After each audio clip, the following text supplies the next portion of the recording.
Sosialisasi program kerja madrasah, presentasi dari tim ekstrakurikuler robotik, penjelasan asesmen diagnostik, dan rapat komite dengan orang tua wali siswa kelas 7, dilaporkan oleh reporter Ali Murtopo.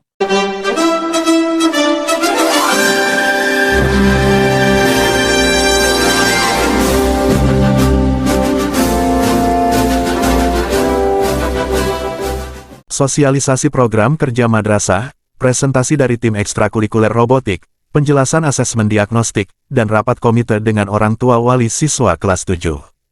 Kepala MTS Negeri 4 Klaten pada Rabu, 9 Agustus 2023 mengundang orang tua wali siswa kelas 7 ke madrasah.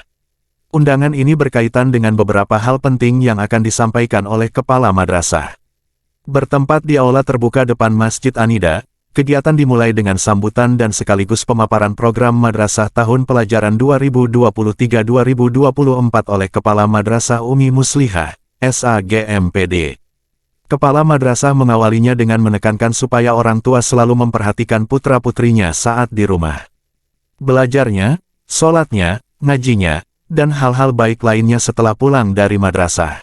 Ada 5S, di 5S ini adalah kita menyambut putra-putri panjenengan di gerbang. Itu selain untuk membiasakan salaman, juga kita mendoakan putra-putri panjenengan dalam menjadi anak soleh dan solehah. Selalu ada doa.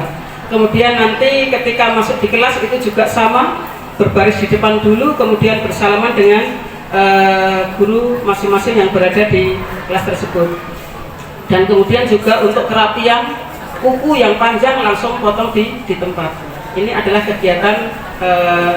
Terus kemudian kita kegiatan dengan puskesmas, polsek, koramil ini masih berlanjut terus. Dan sesekali nanti dari polsek itu memberikan menjadi pembina upacara. Dan ini kegiatan dengan puskesmas nanti insya Allah bulan Agustus, September itu pasti ada untuk kelas 7. Karena pasti ada cek kesehatan, khususnya di telinga dan hidung serta tenggorokan. Itu biasanya di awal kelas 7. Kemudian ini yang saat ini sudah berjalan, ada simpanan pelajar. Ini insya Allah tidak ada administrasi, beda dengan tabungannya kita. Oke, karena ini khusus pelajar, jadi sama dengan BPR juga, tabungan tetap berada di situ. Tapi yang jelas, tolong tiap bulan raketang 5.000, 10.000 diiseni. Karena nanti kalau sudah berjalan sampai 3 bulan, 4 bulan, kok boten diiseni, nanti dipotong Rp1.000. Nah, itu karena dikatakan tabungan tidak aktif. Maka diiseni raketang 5.000. Yang jelas kan hanya sedikit 5.000 itu. Jadi tidak banyak untuk tiap bulan. Nanti bisa digunakan untuk ketika ada kegiatan madrasah, ada studi wisata, kemudian ada kegiatan yang bisa diambil. Itu nanti sudah dikoordinasi oleh guru kami. Sekarang robotik itu sudah menjadi wilayahnya Kementerian Agama. Dan banyak anak-anak madrasah yang sudah berkarir.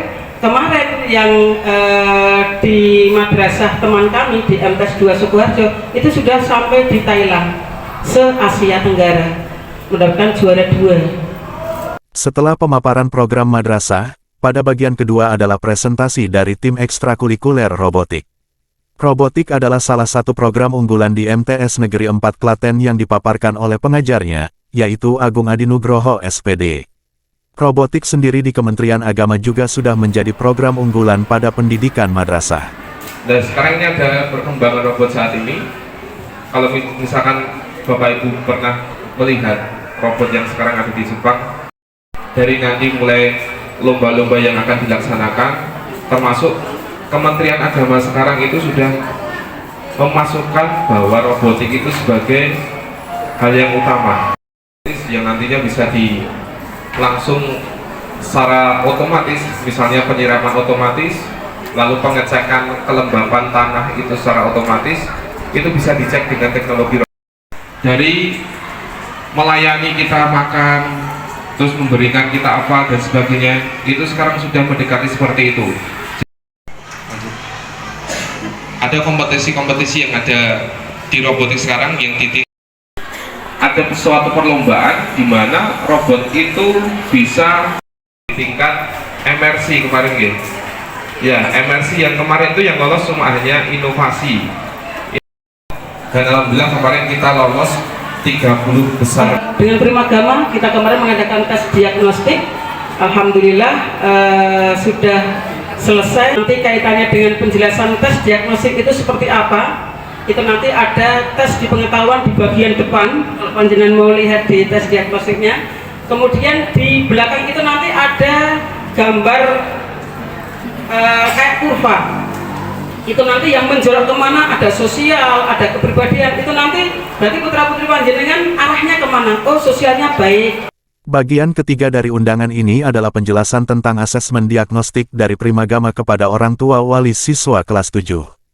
Asesmen diagnostik yang telah dilaksanakan pada 21 Juli 2023 secara daring dengan gawai. Orang tua wali harus tahu tentang hasil asesmen diagnostik ini. Satu persatu hasil asesmen diagnostik dijelaskan oleh pakarnya yaitu Agung Pambudi ST. Kemampuan anak itu selalu berbeda dan pangapunten Bapak Ibu, ini saya luruskan. Bapak Ibu sekalian, dalam hal pembelajaran kita mengetahui potensi anak itu sangat penting dan tidak perlu ditekankan atau dipressure ke putra-putrinya bahwa yang masih salah di antara orang tua itu adalah anak yang tidak pintar matematika itu tidak pintar. Gimana betul? Matematikanya berapa dek? Dapat 5 bu. Iya kok nggak bisa dan seterusnya. Padahal setiap anak itu unik.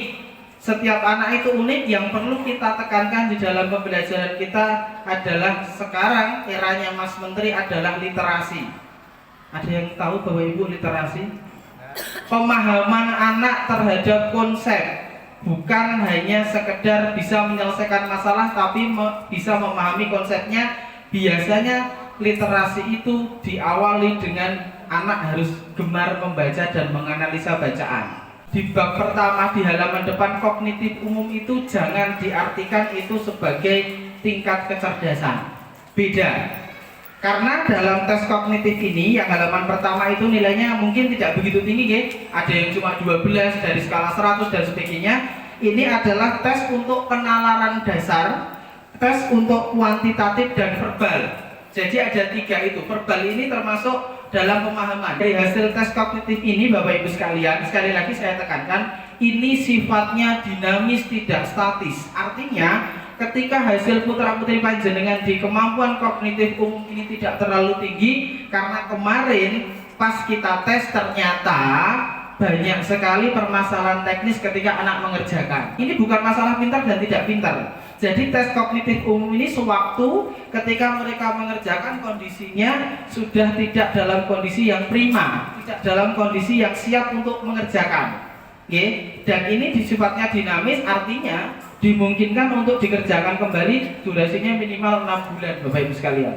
Kalau setelah 6 bulan nanti mungkin bisa lebih dipersiapkan lagi, mengerjakan kembali sehingga anak hasilnya lebih mempresentasikan kemampuannya putra-putri panjenengan. Kognitif umum dengan kecerdasan dengan IQ itu berbeda. Ini dikerjakan dalam kondisi kemarin yang memang tidak dalam kondisi ideal. Selanjutnya di kepribadian Bapak Ibu sekalian, ada grafik yang pertama di garis yang merah atau oranye itu ya hasil printnya. Itu di keterbukaan. Ketika dia bergeser ke kiri, maka anak itu cenderung tertutup. Tertutup itu artinya tidak bisa menerima hal baru, susah dikandani, susah dikasih hal baru. Itu di bagian keterbukaan. Jika dia mengarah ke kanan, maka anak itu lebih mudah menerima hal-hal baru Bapak Ibu sekalian di aspek keterbukaan. Yang kedua di aspek kedisiplinan yang warna hijau, ketika dia bergeser ke kiri, maka anak itu cenderung susah menerima aturan. Kalau dia bergeser keluar atau ke kanan, itu yang disiplin, maka ketika diterapkan aturan itu anak akan lebih cepat untuk beradaptasi. Ini hasil tes kepribadiannya putra-putri panjenengan, saya yakin semuanya beda. Karena ini rata-rata ibu dan bapaknya beda nggih. Selanjutnya dari interpersonal. Interpersonal itu adalah kemampuan untuk bersosialisasi dengan lingkungan baru. Ketika anak itu bergeser ke kiri, itu introvert. Introvert itu biasanya anak-anak cenderung pendiam. Kalau ada masalah jarang mau. Jadi kalau kita sudah, katakanlah kalau kita sudah selesai, saya baru akan bantu temennya. Tapi kalau egois yang selama ini mungkin kita tahu bahwa ya pokoknya nggak mempedulikan orang lain, mempentingkan diri sendiri kan gitu nggih. Tapi egois itu sebenarnya adalah emosi di mana dia akan mempedulikan orang lain ketika kebutuhan dirinya sudah terpenuhi.